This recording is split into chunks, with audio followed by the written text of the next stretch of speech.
Somewhere in the 70 million square miles of the Pacific, United States engineers are building secret bases to strike at Japan.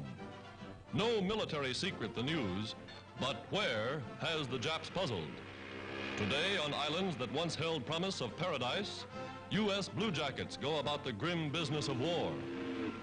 Ferrying fighter planes ashore, scout planes and bombers concealed and camouflaged amid the palms of the island.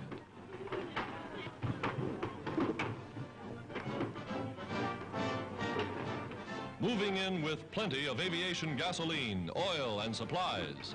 All the necessary equipment for invasion or defense.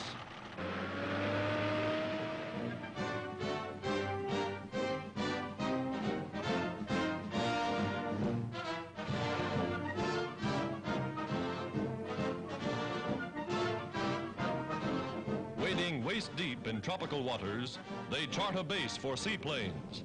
Ashore, giant tractors blaze clearings among the palms.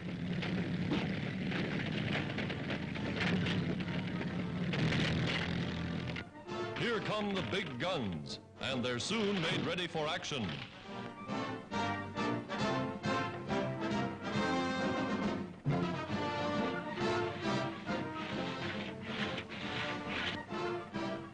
Patrolling the strongholds from which the United Nations plan their offensive against Japan.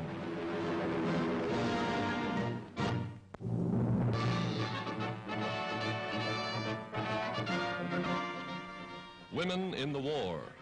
U.S. Navy nurses line up for inspection in their new summer uniforms. Every day, new legions are being called to active duty afloat and ashore. Ready to follow the fleet to any battlefront, these traditional angels of mercy know but one code: service to humanity.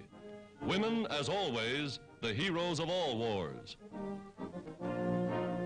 In Washington, the commander of the newly formed Women's Army Auxiliary Corps begins her duties.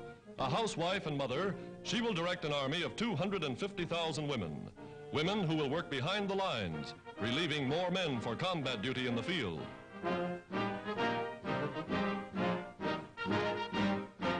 The first call for volunteers brings thousands to recruiting stations. Upon passing rigid examinations, they will undergo intensive training, live like regular soldiers under strict Army regulations. American women signing up to fight shoulder to shoulder with their men. The commander at the Capitol. For the first time in history, the Army now has an authorized army of women.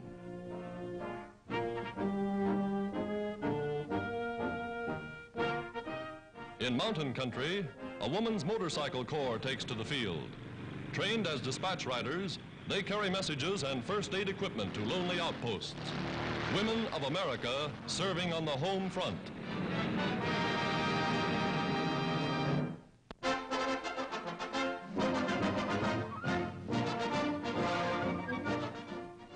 The greatest lineup of champions to take the field since the last Olympic Games features the American Athletic Union track meet at New York City.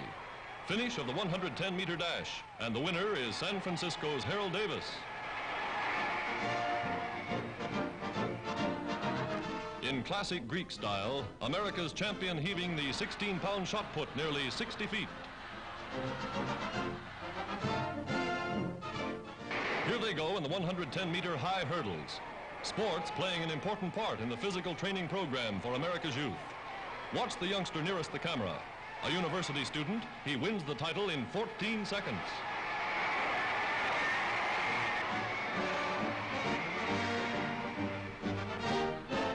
And here's the pole vaulter they all talk about, Warmerdam. Only man ever to leap higher than 15 feet.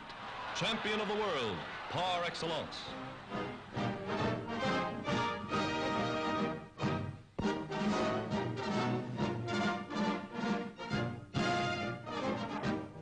The U.S. Post Office inaugurates a fast new mail service for soldiers and sailors overseas. Letters written on special forms, 4 by 5 inches when folded, are stamped and posted like regular mail. Each letter, passed by the censor, is photographed on small rolls of 16-millimeter microfilm. A 100-foot roll of film can carry 1,500 individual letters. Quite a saving in cargo space, when you realize that 150,000 letters that ordinarily fill 22 sacks will on microfilm take just one bag. On arrival, the letters are enlarged to readable size. Good news for servicemen overseas.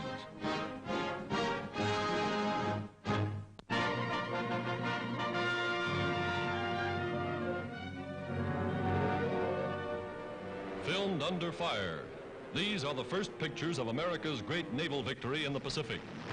Army, Navy, and Marine planes, cooperating with the fleet, surprise a Jap invasion force sent to capture strategic Midway Island, stepping stone to Hawaii and the North American continent. U.S. planes roaring to the attack amid a rain of anti-aircraft fire.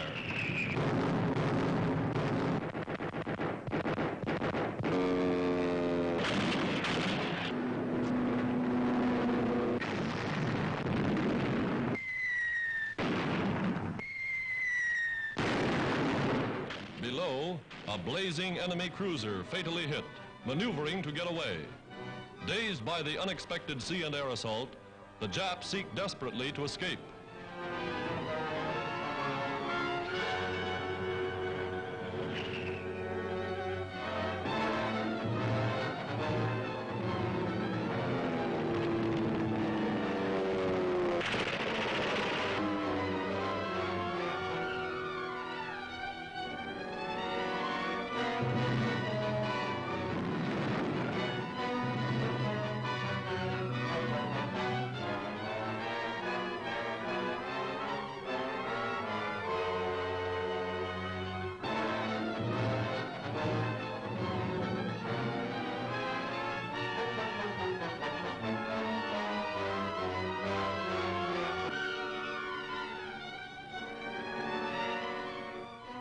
The toll, 18 Japanese ships, cruisers, carriers, and destroyers, crippled like this or sent to the bottom. A blow more than equal to the defeat Japan suffered in the Battle of the Coral Sea. Back in port, Admiral Nimitz, who directed the action, bestows medals for deeds of valor. They fought the strangest naval battle in history, a battle in which the ships were hundreds of miles apart. The stories told by these hero pilots may rewrite all textbooks on naval warfare. They proved again and again that warplanes can blast battleships and transports. In one epic engagement, these men upset the balance of power in the Pacific.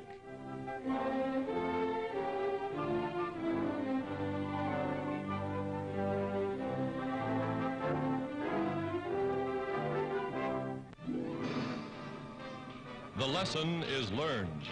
Today, American plants speed production of more and more giant bombers. For bombers like these played a devastating role not only in winning the battles of Midway and the Coral Sea, but they're carrying their messages home to the Nazis.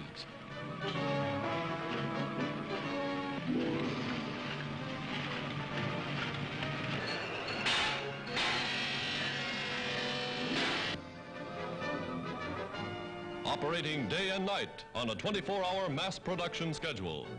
America giving wings to the greatest armada of fighting ships the world has ever known. And here are more men ready to fly them. Midshipmen saluting the color girl as families of naval cadets come to see their sons made officers of the fleet and the Fleet Air Arm. Today they march in their final review, the cream of America's young manhood, their lives dedicated to uphold the tradition of the Navy.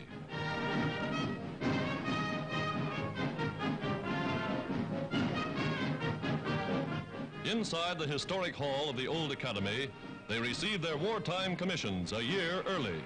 For ships and planes are waiting.